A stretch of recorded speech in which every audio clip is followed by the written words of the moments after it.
Resorcio. Find, share, create.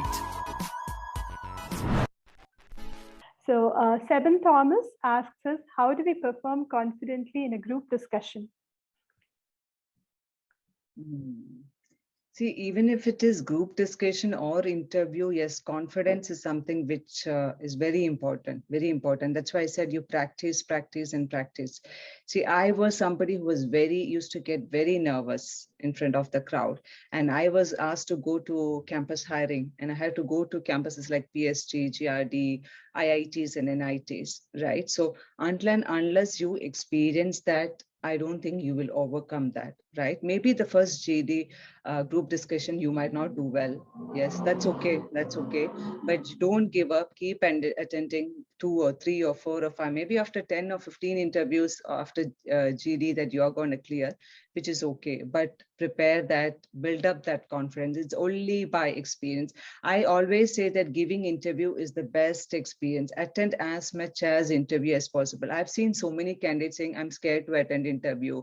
I don't want to attend interview. I want to prepare very well and then go for, yes, preparing is good, but please attend as much as, because every interview is an experience, You will learn something or the other from every interview.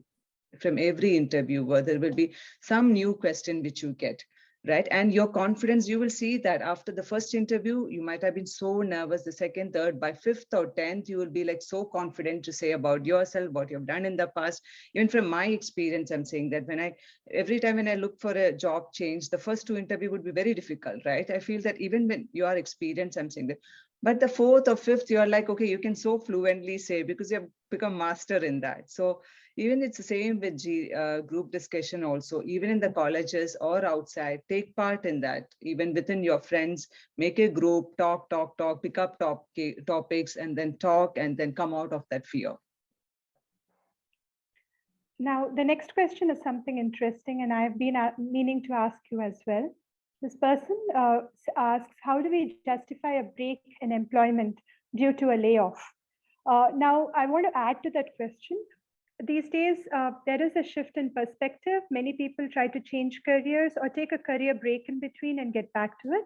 So what is the general perspective from a recruiter's point of view?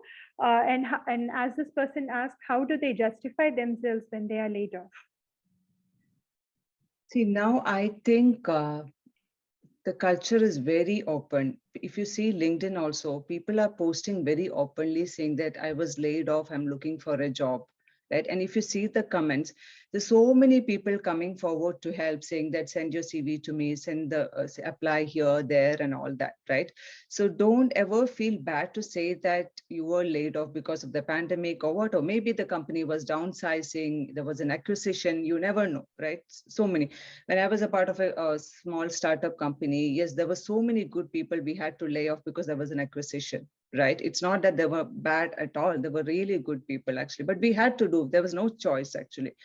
So there's nothing wrong in, I think it's always honest. And especially here I've seen outside, it's in India actually, yes, there is a stigma that if I say I was laid off, maybe they think my performance was bad. But here people say with so much of confidence, right? Yes, I was laid off, and nobody is judging them, right? So we don't have to, I don't think we have to be scared about saying that, yes, I was laid off. Maybe they ask for the reason. What was the reason? They might probe and ask you more. Was it a performance issue or whatever? You can say the truth. That's not a problem at all. I would say, just say that, put it in your CV. If there is a gap, having a gap now, it's not a big deal at all, be it in India or outside.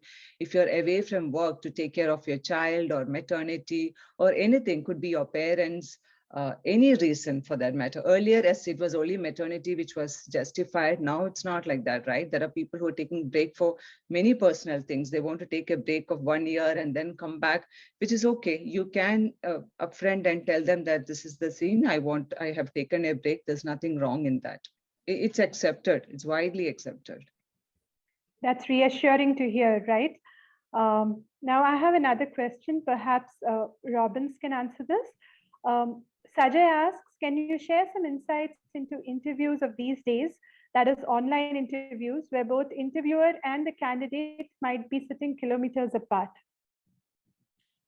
Yeah, that this is something which I also wanted to add here, or rather, I was about to request Smita to throw some light on this particular area, because face-to-face interviews is one thing, and like online interviews are totally different thing. Because many candidates, they take online interviews or these kind of interviews very casually. They feel like, no, nobody is going to see me. They are not going to see my reaction. So right from the dressing, where do they sit, the surrounding background noise, poorly lit rooms, all these things matters a lot. Because see, you only get the first chance to impress your interviewer, or like they might draw a kind of picture about you totally in the first impression itself. So unless you are well prepared, I would always suggest that you have to be more prepared than a face-to-face interview. When you go for an online interview, you need to double check the connection.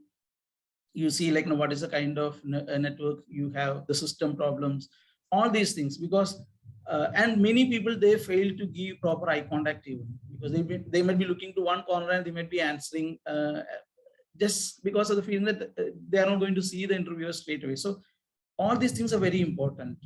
When you go for an online interview, you have to do the best of the best homeworks you can do. You do keep a checklist. I always tell my candidates, you keep a checklist and make sure that you have a proper connection, you have, like, no proper lighting, the chair on which you sit, or like, no, whether you are maintaining proper eye contact, you are dressing. Sometimes, like, no, the dress what you wear, the color might not be really good for an online interview. It might be like you have to wear contrast color dress, all these things. So it's a kind of checklist, from right from the room to the kind of questions of what you answer, the background noise. Because, like, majority of the candidates would be attending their interviews from their house, the comfort of their house. So but what happens, like, there'll be a lot of background noises. So you need to let them know well in advance that you're going to attend an interview, and they also, you need to solicit their cooperation also there. Otherwise, what will happen is there will be a lot of sound disturbances, and once these sound disturbances come in background, you lose your attention. You may not be able to answer properly, and there are all chances that you flaunt your interview completely. So I would suggest you keep a checklist. What are the things you have to take care of, and make sure that everything is addressed properly before you even come on the screen. I think Smita would be having a lot of things to add to this. No, it's true. It's very true that, you make sure that you have a good connection, because getting disconnected in between, I don't think it gives a very good vibe to the interviewer, right? Because here and all, I've seen it's just 1 hour. In 60 minutes, they have to end up the interview. Just imagine your connection goes, and then by the time you connect back, and it's a waste of it. And people get disturbed. They don't want to go through all that hassles, right? So make sure that you give a good experience to the interview. There's no problem from your end, be it the light or the infrastructure or whatever, and on time. Because you make sure that you join 5 or 10 minutes early. It's okay. Even the interviewer gets delayed, it's okay, but you be on time. All these are small things, but really matters. Really matters.